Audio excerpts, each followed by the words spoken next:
सबको good morning. तो एक बार फिर मैं मिडवाइफरी एजुकेशन चैनल में आप सभी का स्वागत करती हूँ। तो आज हम लोग बात करने वाले हैं नॉर्मल लेबर। तो नॉर्मल लेबर क्या होता है? तो नॉर्मल लेबर जो होती है वो एक सीरीज़ और इवेंट होता है जिसमें viable product from the womb through the vagina external environment में कार्डिनल मूवमेंट के थ्रू आता है। तो जो हमारा नॉर्मल लेबर होता है उसके ये 4 स्टेजेस है।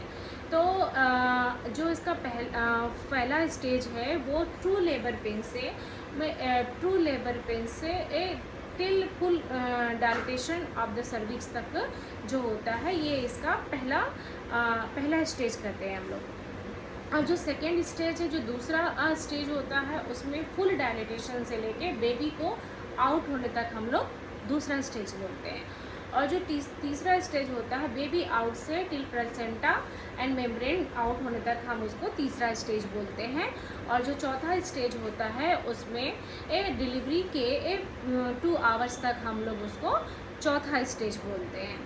तो हमारा जो लेबर होता है ये चारों स्टेज में अलग अलग महिला की मॉनिटरिंग होती है जो कि बहुत ही क्रूशियल होती है। ये एक जर्नी है जिसमें हमको महिला को बहुत ही सपोर्ट देने की ज़रूरत पड़ती है। तो हम बात करेंगे फर्स्ट स्टेज ऑफ लेबर से। तो जो हमारा first stage of the labour होता है वो 2 भागों में डिवाइड है, जैसे लेटेंट फेस और एक्टिव फेस। जो लेटेंट फेस होता है महिला को 4 सेंटीमीटर से यदि वो कम है तो हम उसको क्या बोलते हैं? Latent face. तो इसमें जब महिला आपके पास आती है तो उसको बहुत सारे इमोशनल सपोर्ट की ज़रूरत पड़ती है। Emotional support in the sense उसकी जो भी डाउट्स होते हैं उसको क्लियर करना चाहिए, उसको वेलकम करना चाहिए, रिस्पेक्टफुल मैटरनिटी केयर देना चाहिए। जब भी महिला आपके पास आती है तो सबसे पहले आपको क्विक चेक करना है, उसकी फुल हिस्ट्री लेनी है, उसके वाइटल्स चेक करने हैं, फिर उसके बाद पर अब्डोमेन करना चाहिए और उसके बाद वजाइनल एग्जामिनेशन करना चाहिए कि कितना प्रोग्रेस हुआ है। FHR लेना चाहिए और उसके एज वेल एज कंट्रैक्शन, कितना कंट्रैक्शन आ रहा है।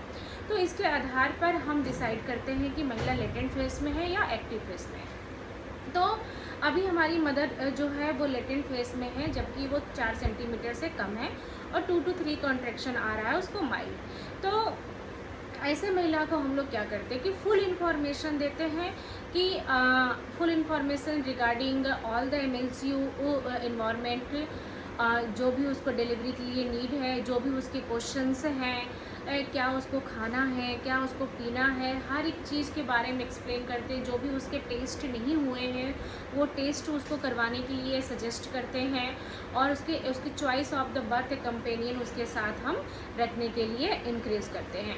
तो ये जो लेटेंट फेस होता है वो बहुत ही क्रूशियल होता है और महिला को वो बहुत ही सपोर्ट करने की ज़रूरत पड़ती है और साथ में वो उसको जो भी वो एंजाइटी होती है उसको दूर कर दे, तब ताकि उसके शरीर में normal hormone means love hormone, जिसको हम लोग ऑक्सीटोसिन बोलते हैं, वो रिलीज़ हो। जब वो रिलीज़ होता है तो महिला क्या होती है कि लेटेंट फेस से वो एक्टिव फेस में लैंड अप होती है। एक्टिव फेस क्या होता है? जब महिला को 4 सेंटीमीटर से ऊपर का डायलेटेशन हो और उसको 2 to 3 contraction more than 40 second आए। तो ये हमारा जो होता है, महिला क्या होती है? एक्टिव फेस में वो लैंड अप होती है। जब एक्टिव फेस में लैंड अप होती है तो हमें महिला को मॉनिटरिंग करने की, क्लोज मॉनिटरिंग की ज़रूरत होती है। तो जो क्लोज मॉनिटरिंग होती है तो उसमें हम क्या करते हैं? क्लोज मॉनिटरिंग में सबसे पहले हमारा आता है फर्स्ट ऑफ ऑल तो हम उसको RMC देंगे, रिस्पेक्टफुल मैटरनिटी केयर, उसके सारे डाउटों को एक्सप्लेन करेंगे और उसके बाद हम स्टार्ट करते हैं पार्टोग्राफ प्लॉटिंग। तो जो पार्टोग्राफ होता है उसमें हम आधे घंटे पे कंट्रैक्शन, FHR और बच्चे का हार्ट FHR और पल्स रेट मदर का, ये सब हम लोग फील करते हैं। और मदर का मूड कैसा है, वो एंसियस तो नहीं है, मदर के BP, ये सब हम लोग प्लॉट करते हैं और एवरी 4 आवर्स पे उसका ये डायलिटेशन हम लोग प्लॉट करते हैं। तो ये हमारा एक्टिव फेज में आता है। और बीच बीच में उसको हाइड्रेशन मेंटेन करते हैं, उसके डाउट्स को क्लियर करते हैं, उसको अल्टरनेटिव बर्थिंग पोजीशन बताते हैं, नेचुरल पेन रिलीफ बताते हैं, जैसे नॉन फार्माकोलॉजिकल पेन मैनेजमेंट हमारे एमएलसीयू में है। तो नॉन फार्माकोलॉजिकल पेन मैनेजमेंट के बारे में बताते हैं। उसमें बहुत सारे मेजर्स हैं, जैसे बैक मसाज हो गया, बैक रबिंग हो गया, शोल्डर मसाज हो गया, मसाज हो गया, एंड नी रोलिंग हो गया। तो ये सब और अरोमा थेरेपीज़ हो गया। तो ये सब हम लोग एक्टिव लेवल में करते हैं ताकि महिला को कंफर्ट फील करे और उसके शरीर से नेचुरल हार्मोन रिलीज़ हो, और जिससे कि नॉर्मल बर्थ होने में हेल्प हो। तो जब महिला क्या नाम है मूव करती है, तो जो पेल्विक का डायामीटर होता है, आउटलेट होता है, वो इंक्रीज़ होता है, जिसकी वजह से बेबी क्या होती है, ग्रेविटी से नीचे आती है। तो हम महिला को इंक्रेज करते हैं कि वो जो एमएलसीयू है उसमें वॉक करे, और घर जैसा इन्वायरमेंट हम उसको प्रदान करते हैं ताकि वो होमली फील करे। जब वो होमली फील करेगी तो स्ट्रेस्ड नहीं रहेगी, जब स्ट्रेस नहीं रहेगी तो लव हार्मोन्स निकलते हैं, जब लव हार्मोन्स निकलेंगे तो बेबी नॉर्मली प्रोसीड करेगा। तो उसके बाद जब हमारा जो इतना हम लोग सारे रिकॉर्ड्स को मेंटेन करते हैं, इन बिटवीन कोई भी हमें डेविएशन मिलता है तो हम कोलैबोरेशन भी करते हैं डॉक्टर से। यदि कोई डेविएशन नहीं है तो हम नॉर्मली प्रोसीड करते हैं। अब हम मॉनिटरिंग करते हैं कि जो मदर है, जो महिला है, उसका 10 सेंटीमीटर डायलिटेशन हो गया है, सेकेंड स्टेज में वो आ चुकी है। तब हम उसको 5 मिनट्स पे उसका कंट्रैक्शन और बच्चे का FHR, कंट्रैक्शन जाने के बाद ही हम FHR चेक करते हैं, क्योंकि ड्यूरिंग द कंट्रैक्शन FHR हमारा रॉन्ग भी आ सकता है। तो आफ्टर द कंट्रैक्शन हम लोग को FHR फुल 1 मिनट के लिए काउंट करना है और देखना है कि उसने ब्लैडर और बावल एम्प्टी तो नहीं है, क्योंकि वो बेबी को प्रोसीड होने में ऑब्स्ट्रक्शन करता है। तो मदर का बावल और ब्लैडर को एम्प्टी करेंगे, इंक्रीज करेंगे, वो खुद से करे। यदि वो नहीं कर पा रही है, बेबी ही इंगेज्ड हो गया, नहीं तो हम उसको ये जो प्लेन कैथेटर होता है उससे हम क्लीन कर, मतलब उससे हम वो खाली कर सकते हैं।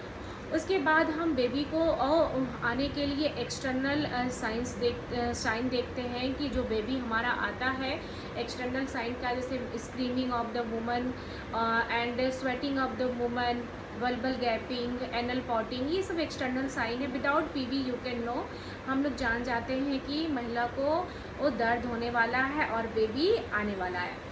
तो जब बेबी का सर मीन्स हेड क्रॉनिंग होने लगे, पेरिनियम पे दिखने लगे, तब हमें जेंटल सपोर्ट देना है ताकि टेयर ना हो, और उसको बस हमें ऑब्जर्व करना। बेबी खुद ब खुद बाहर आता है, हमें डिलीवरी की ज़रूरत नहीं पड़ती है, बस हमें उसको हेल्प की ज़रूरत पड़ती है, जैसे कि बेबी खुद ब खुद वो आ जाता है। तो हमें बस सपोर्ट करना है जेंटल, और बेबी के कार्डियल मूवमेंट द्वारा बेबी आउट हो जाता है। बेबी का आउट होने के बाद हम बेबी का टाइम नोट करते हैं। नोट करने के बाद मदर को दिखाते हैं कि बॉय है गर्ल है, कॉन्ग्रेचुलेट करते हैं उसको। उसके बाद हम थर्ड स्टेज मीन्स देखते हैं। सबसे मेन इम्पॉर्टेंट चीज़ है AMTSL, active management of third. उसके लिए 10 इंटरनेशनल यूनिट ऑक्सीटोसिन हम मदर को देते हैं। By always ask before giving any medication to the mother, and consent is very important. Before doing any procedure you have to ask permission from mother, it is her right. And so after that 1 2 3 minutes के लिए हम लोग wait करते हैं cord pulsation को stop होने के लिए। उसके बाद कॉर्ड क्लैम्प करते हैं।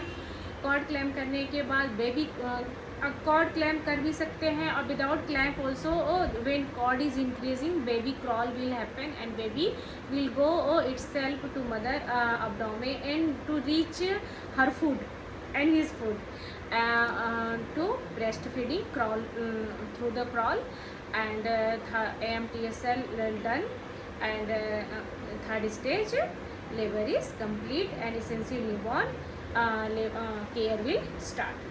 And after that 4th stage after removal of the placenta, will check for the placenta complete है कि नहीं, मेम्ब्रेन कंप्लीट है कि नहीं। उसके बाद हमारा आता है फोर्थ स्टेज हमारा बहुत ही क्रूशियल होता है, जिसपे हमको 1 घंटे 15 मिनट्स के लिए मदर्स का वाइटल्स देखना है, ब्लीडिंग देखना है, और उसका यूट्रस कॉन्ट्रैक्ट है कि नहीं, और महिला ने 2 आवर्स के अंदर बाथरूम किया है कि नहीं, ये हमको इंश्योर करना है। उसके बाद 1 घंटे के बाद हमको ये देखना है every half an hourly till 6 hour तक उसके वाइटल्स, ब्रेस्ट फीडिंग और ब्लीडिंग और मदर का यूट्रस कॉन्ट्रैक्ट है कि नहीं। तो ये इस तरह से हमारा 4th stage of the labour complete होता है। तो जो हमारा MSU है ये हमारा अब from first stage of the labour से till 4th stage of the labour तक हम फुल केयर देते हैं मदर को, जो कि नेचुरल एंड फिजियोलॉजिकल बर्थ के लिए हम लोग प्रमोट करते हैं। No medication, no any other intervention, no routine episiotomy and without harm to the mother and baby, we provide the care to all the women. Thank you.